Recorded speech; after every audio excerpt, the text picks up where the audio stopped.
Alright, if you haven't seen my last video selling a home in Lebanon, Tennessee, go check it out. That was a wild deal. So I'll be working with that same client in this video. This is going to be the purchase of her new home. A couple days ago, she sent me links to some places she wanted to go look at. Well, between the time she sent me those links and now, when she's actually able to go look at them, all those places have gone under contract except one, which is the one we're gonna go look at right now. This client wants to move closer to Nashville. This home is in a great location, so hopefully it's the one, and hopefully we can get it under contract before it's gone like the rest of them.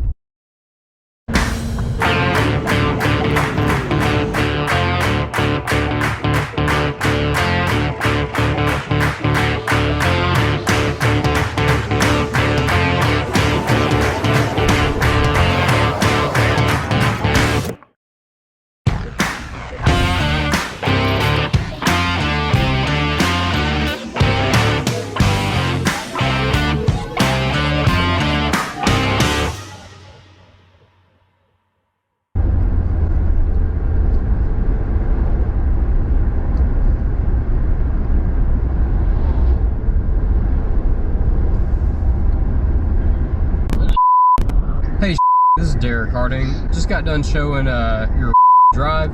Just curious, how many offers have you gotten on that? I've got 4, no, 5. 5? Okay. So I imagine it's been pretty busy. It has, because it falls right into that category for the companies that want to buy for rental. Right, okay. Just kind of, you know, feeling it out, seeing how much interest you guys have gotten. All right, that's all I got. If I think of anything else, I'll get in touch. Okay, Derrick, thank you very much. Bye-bye. Bye-bye.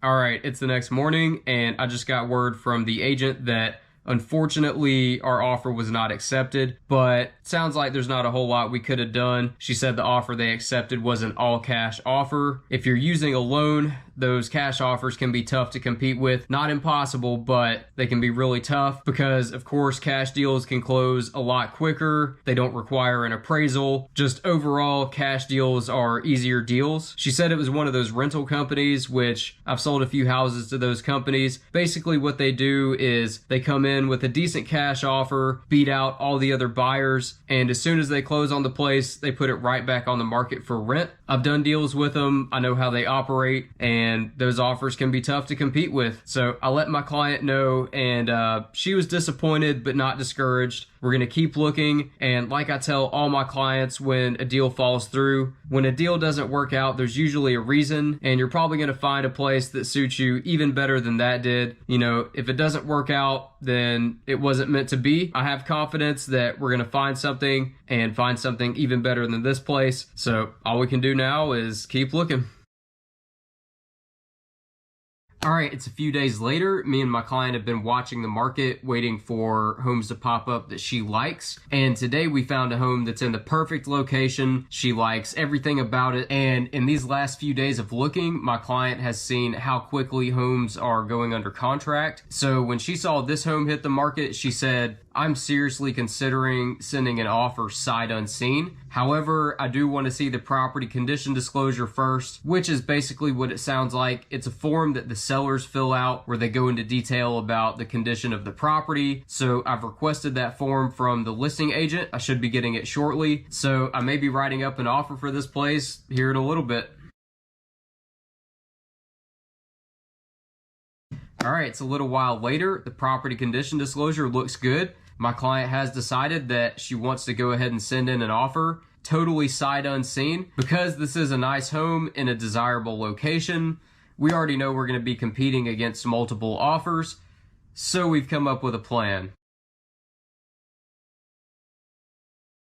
So we are going to offer asking price, which is a little risky in this market, considering most homes are going under contract for thousands over asking price. So our offer is going to consist of 3 different things that I think is going to give us an advantage over just about any other offer that they're going to receive. The first thing is we're going to offer a pass-fail inspection, which means that my client has the right to have an inspection, and based on the results of that inspection report, my client can either accept the property in as-is condition or back out of the deal entirely. So the second thing is I'm going to have my client send in a personal letter to the sellers, which I'll send along with the offer. I'll have my client write out a few paragraphs about how much she loves the house, etc. In a market that's this competitive, any little thing like that that might be able to give you an advantage over other offers, you definitely want to utilize. Some agents swear by them. Some agents say, don't bother, it's all about the offer. But I say whatever gives my client an advantage,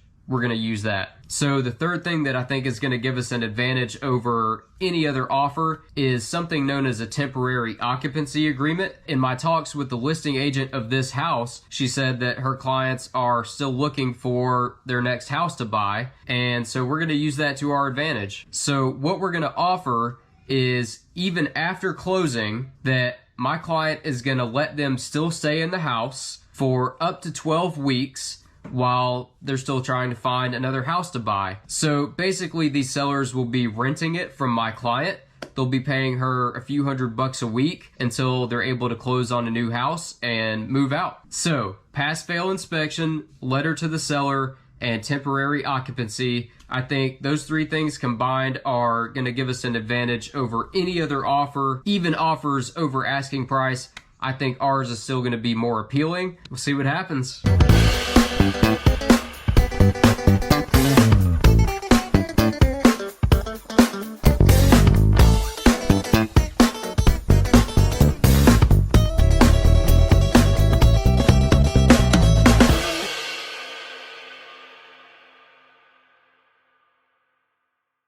All right, so I've been talking back and forth with the listing agent, and she just let me know that her sellers verbally accepted our offer. But in real estate, you got to see it to believe it, and you don't get your hopes up until you've seen it in writing. She said the sellers are going to be signing the offer soon, and then she's going to send it to me. And at that point, I'll let my client know that we beat out multiple offers and got this place under contract at asking price, which, as I mentioned, is getting more and more rare in this market as homes are going under contract for thousands over asking price in like a day on the market. And here's what the listing agent said. She said the biggest factor in them deciding to accept our offer was the letter to the seller, the letter that my client wrote. She said, you know, the offer was great. Of course, the temporary occupancy was a huge plus, but what really sealed the deal for them was my client's letter. And it wasn't like a sob story or anything. She just wrote a little bit about herself and why she loved the house. And I think the sellers kind of identified with her and, you know, got to kind of know who she was through that letter and decided that that's who they wanted to sell their house to. So if any agent tries to tell you that those letters don't work, this video right here is proof that the letters do work. In this case, that letter made all the difference. All right, it's about a week later and we still haven't gone to see the house. This is a really busy time for my client at work, and she basically said that every day she gets off work, she doesn't have the time or the energy to go look at the house. So we're just moving forward without seeing it in person. So last week after we got it under contract, I instructed my client to mail her earnest money to the title place where we'll be closing. And we also scheduled a termite inspection and a home inspection, both of which I volunteered to pay for, which I'd like to point out that a lot of realtors won't do that for their clients. And hopefully there's nothing major on there that would cause my client to want to back out of the deal.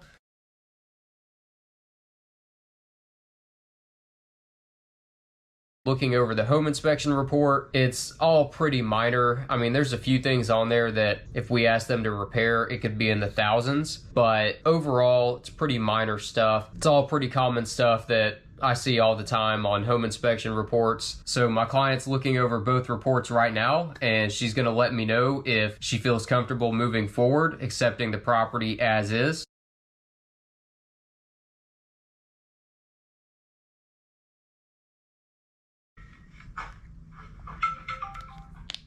Hey, Hey, how's it going? pretty good. How about you? It's going good. What's going on? So we just got the inspection reports back and just wanted to go over a few things with you. So on the home inspection report, it looks like mostly just deferred maintenance type stuff. Now there's a couple things on there that are a little bit concerning, and if we were asking for repairs, could get pretty expensive pretty quick. So I talked it over with my client. She's had a chance to look over the reports, and she is going to accept the property in as-is condition with one exception, and that is that the termite inspector found a single termite shelter tube in the garage, and it's kind of hard to tell exactly where it is because we haven't been in the house, but somewhere in the garage, and my client's lender requires a termite letter anyway, so. Okay, yeah, if you'll just send it over, I'll send it to you and have a look at it, and then are you going to write that up on a repair proposal? Yeah, so probably what I'll do is just do a notification that we're accepting it as is, and just add the language for the termite treatment into that, and also any other repairs that may be required by our appraiser, which, the house, based on this report, the house looks like it's in pretty good shape. I don't see our appraiser asking for anything crazy, or probably anything at all for that matter.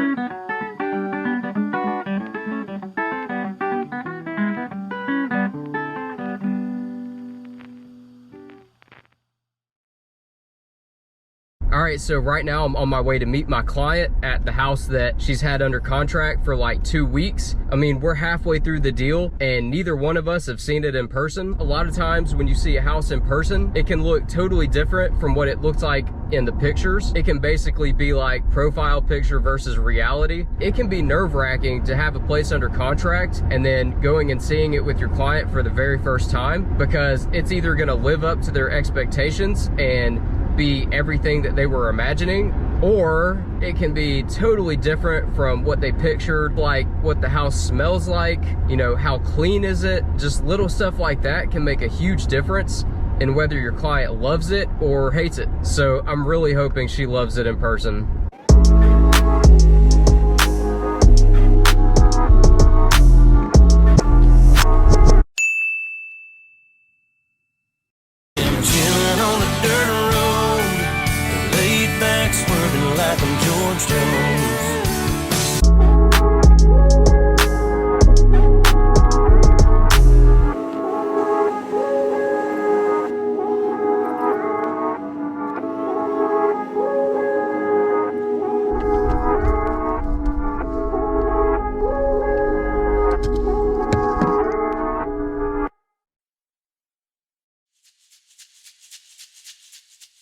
She loved this place, thank goodness. As we were leaving, she said, I love the house, I love the neighborhood. Woo! So that's a relief. I think she's gonna be happy there.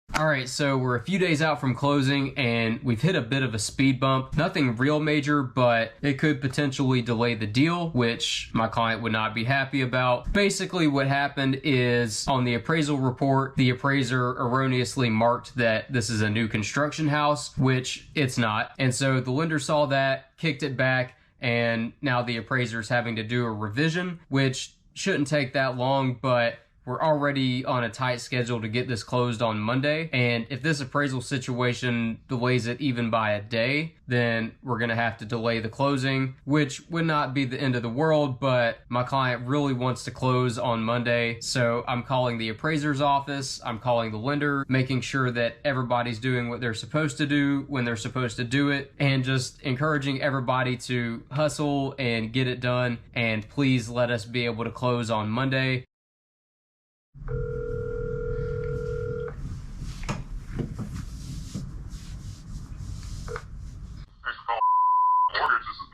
Hey, this is Derrick Harding. I'm agent for just checking to make sure everything's good to go for Monday, seeing if there's anything you need from me or anything I can do. No, I just sent her a text. It was the final approved, and the closer's in the file doing the the CD, so that'll be out by about 4 o'clock at the latest.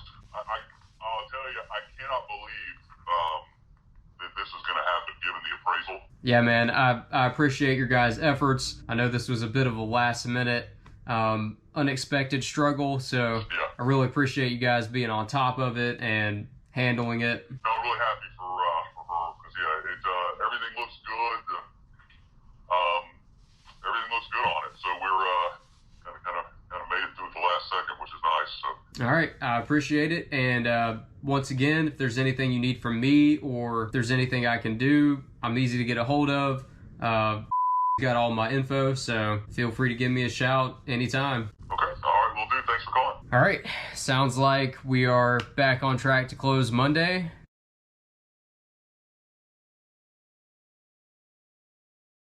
All right, it's the day of closing and it's snowing outside. I'm on my way to the house right now to meet my client. We're gonna do the final walkthrough, even though there's a temporary occupancy. Dude, just go ahead and merge. Why are you going so slow? Sorry. Even though there's a temporary occupancy for like a month, we're still gonna do the final walkthrough, make sure everything looks like it did when we first saw it.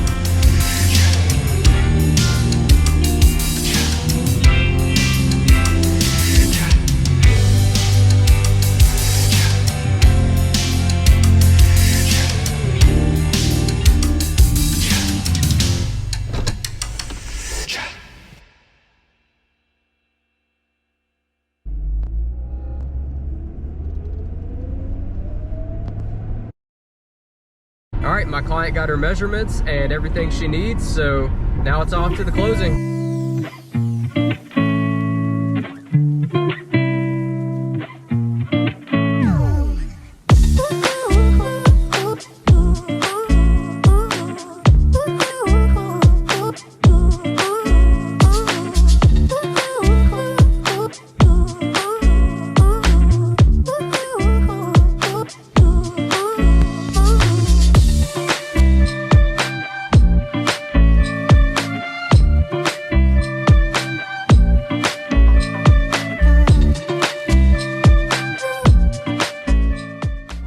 We're officially closed and the snow is coming down like crazy.